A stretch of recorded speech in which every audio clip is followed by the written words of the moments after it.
በስመ አብ ወወልድ ወመንፈስ ቅዱስ አሃዱ አምላክ። እግዚአብሔር ሰናይ ምዃኑ ጣዕሙን ራእዩ አብኡ ዝውከል ሰብ ብፁዕ እዩ። እቶም ዝእዘዝዎ ገለ ኣይጐድሎምን እዩሞ ኣቱም ቅዱሳኑ ንእግዚአብሔር ኣምልኽዎ። መዝሙር ዳዊት በበል 34 ኣብ ፍቕዲ 8 ክሳብ 9።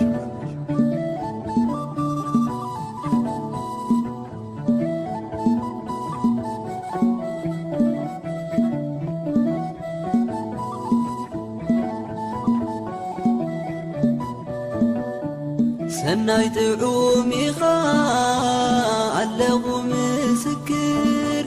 ዘደንቕ ባህሪኻ እጹብ እዩ መንክር ዘደንቕ ባህሪኻ እጹብ እዩ መንክር ሰናይ ጥዑም ኢኻ ኣለኹ ምስክር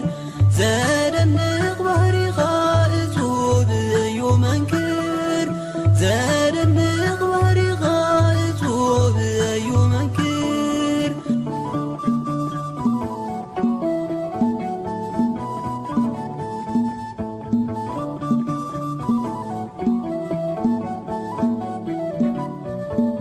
እንታይ ጐድለኒ ካብቲ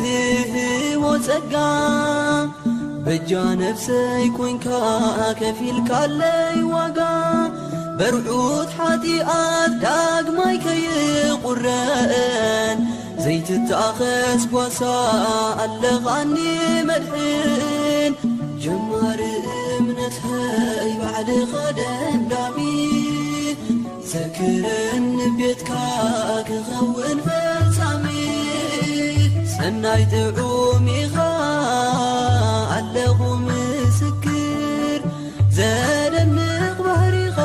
እጹብ እዩ መንክር ዘደንቕ ባህሪኻ እጹብ እዩ መንክር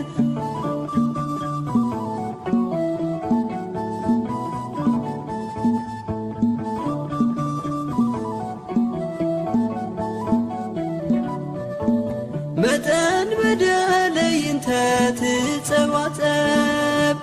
ባርያኻ ክትቀጽዕ ፍርድኻ እንተ ትህብ ሚዛን በደለይ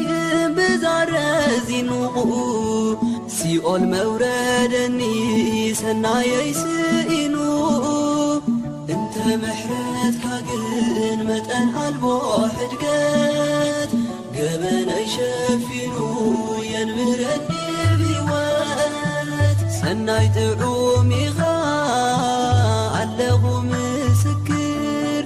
ዘደንቕ ባህሪኻ እጹብ እዩ መንክር ዘደንቕ ባህሪኻ እጹብ እዩ መንክር